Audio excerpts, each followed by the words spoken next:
John Shake, Director of Information Systems at the Illinois State Board of Education, here to talk with us about Ed360.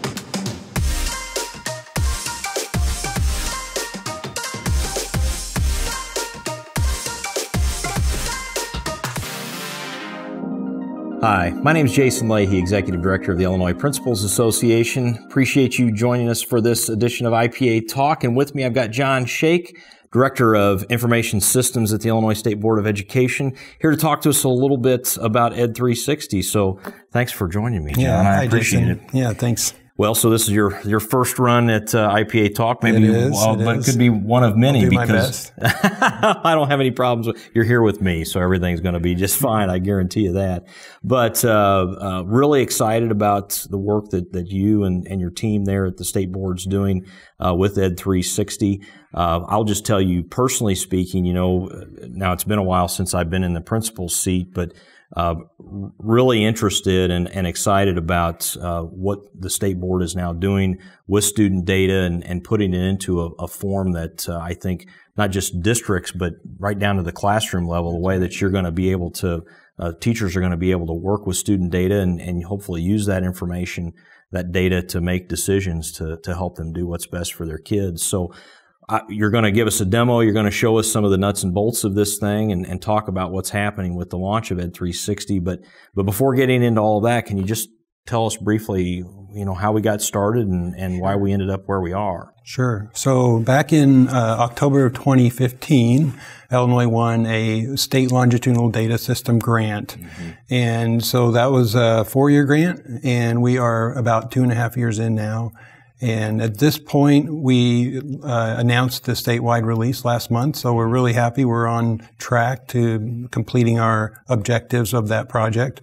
From the early on, going back to 2015, we started assembling a team of developers and outreach people.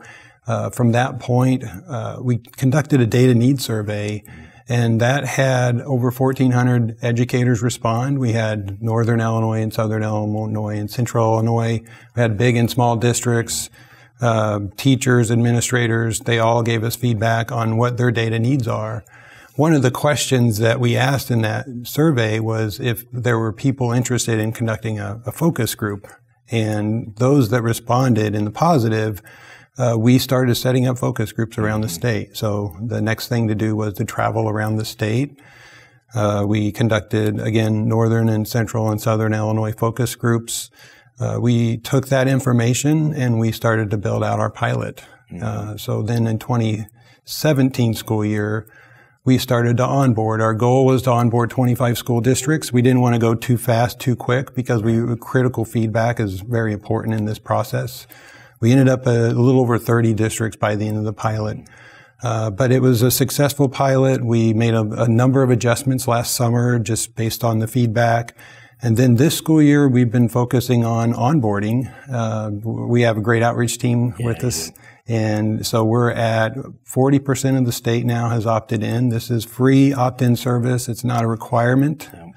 The good thing about Ed360, it doesn't require any new data collections. So the onboarding process is pretty simple for most districts. Mm-hmm. And we're using, as you know, G Suite for Education, which is a really key to our success because the onboarding process for that reason has been very simple. Which I understand is just for the single sign-on purposes because so many districts use Google, correct? I mean, yes. So over 70% or plus that are probably more than that. Yes. I would say.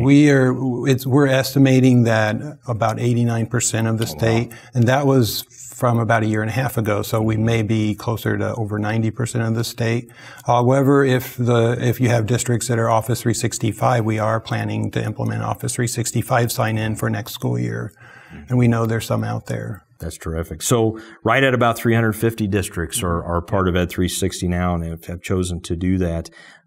So why don't we just get into the site here a little bit, John? And I know, as an organization, IPA has been very fortunate. You guys have been open and collaborating with us and inviting us to the table to obviously offer feedback. I know there's some work that we're doing with Ed Leaders Network. We'll talk about that a little bit, but I do want to reinforce as we take a look here at the site, you guys really do pay attention to the feedback that you're receiving from stakeholders. And as someone that has seen multiple iterations of the Ed360 site now, you guys have made significant changes with the way the platform looks, the way that people can engage with it, as well as the data and things that you're pulling in. I mean, it's not now just looking at state data like park scores or SAT and such, but you're even looking at MAP and some other things as well, if that's correct, right? Absolutely. In the early days during our pilot year, it was a lot more face-to-face that we could, because we only had 25, 30 districts. Right. But now that we're statewide, we focus on what we call a crowdsourcing tool in Ed360, and maybe I'll try to show you a little bit of that. Sure. That's terrific. Well, let's just get into the site here, John, if you don't mind. Let's show us a little bit of what you got. Okay, so what you see now is the landing page for a district administrator. So they would authenticate with their G Suite for Education account, and based on the employment data that is sent to the school, from the school district to the state, it provisions or assigns a role, if you will, to that user. Mm-hmm. So if you're a superintendent, for example, if you send us that employment data and position data to ISBE, then we automatically assign a role of district administrator. Yeah. Similarly to a school administrator, if you're a principal or an assistant principal, your default role is school admin. And then a teacher or a special ed teacher or a reading teacher would have a role of teacher. Now that can all be changed by the districts. It's a local decision, but what we've done is really kind of streamline that process. And it's going to be important that districts keep that information as up to date as possible. Absolutely. So that people have access and are able to get into the site and see the information they need. Correct, yes. Yeah. And it is also important to know, because we're using G Suite for Education, when that account gets shut off at the district, it automatically shuts off access to Ed360. Got it. Great. So that helps with security. Absolutely. With regards to the data. Yep. Wonderful. Very good. One of the many things that we do in terms of security. Okay, so this is the landing page, as I mentioned. You can see the name of the district, which in our case is Demo District, and the assigned role. So this is District Administrator. You have a number of menu options. We won't go into all of these today, sure, but just to give you a sneak peek of what you would be able to access in Ed360. And then below our menus, we have what we call key data points. So these are year-to-year district changes. So we have educator retention, park levels 4 and 5, which those are our high-performing levels for park, enrollments by district and school, average class size, and then student mobility. And I'll just mention, for average class size, this for a school district may look a little different than the Illinois Report Card website. I'll just pause for a moment to talk about that, because the Illinois Report Card website is a snapshot in time. Right. Where what you're seeing in Ed360 is near real-time metrics. It's refreshed every day. So whatever comes into our state support systems at ISBE today will be in Ed360 tomorrow. Well, and since you brought up the school report card, I think it's worth noting that the state school report card is for public consumption, correct? Where Ed360 is for local school district use, absolutely correct? Right. You got it. Yep. So you'll notice some different colors on our key data points. And so when you see an orange, then that means that you're looking at previous year data. For example, park, we haven't reported our park data yet this year, so you're looking at last year's park levels. But then when you see blue, you're looking at current year. So we're looking at current year enrollment and average class size. Let's go ahead and take a quick look at average class size. When you click on average class size, we're going to drill down to a lower level of detail. So you'll see the same metric at the top right. So we're still up 1.6%, but now you can see the change between 2017 and 2018. And then below that, there's generally, when you see a more info link, you click that and you can learn a lot more about that particular metric and how it was created. Got it. Yep. And then we have a breakout by school and by grade. And then further down, we have a breakout by grade and by the two differing years. So that's just a quick glimpse of some of the drill down capabilities that we have in Ed360. We'll go back out to the home page now. Okay, further down, you're looking at high-level student demographic metrics. We have race and ethnicity and gender as slicers. Again, when you see the blue dot, that's an indicator to tell you if you're looking at current year, previous year data. It's very important. In the center, we have a 5-year trend of enrollments for the school district. And then off to the lower right is our teacher demographics, race, ethnicity, and gender. When you see the 3 bars here, that we call that the hamburger, the 3 lines, and that gives you the ability to export your charts. So if you're going to a board meeting and you want to take something like this with you, you don't necessarily want to log in during a board meeting, you can pull that chart down. Up at the top right corner, you'll see your Google icon if you have assigned one for your account. And by clicking on that, you'll see the name of the person that's signed in. In our case, it's our demo superintendent. And then they have their own personal account information that will show them their employment history, their license and endorsement information, their years of service that they have, average, the highest degree that they've obtained. And then further down, the settings button. Now this button is only available to district superintendents, and I'll show you why. This is how you opt in to Ed360. So as a district administrator, you automatically have access to Ed360 through your G Suite for Education account. So it's automatic setup for you to get in and take a look at the site. Yeah, so you can take it for a test drive if you like as a district administrator. But when you're ready, you can opt the rest of your district in by going to the settings page and choosing to opt in. So it's really that simple. As soon as a district administrator opts in, then their principals and their teachers on a large part will automatically have access. But it's up to them to decide how to roll out Ed360 in their district. We don't send out an email to everyone because we know that if we were just automatically bombarding all of their teaching and admin staff, that people would have a lot of questions. So before you leave this page, John, what I notice here is you've got a lot of information here with regards to privacy. I'm guessing, obviously, we're dealing with student data. That's extremely important to school districts, protecting that for young people. So my thought is superintendents are choosing to do this or not, if they have school board members that might be concerned, they can come here, look at this information, provide that for them.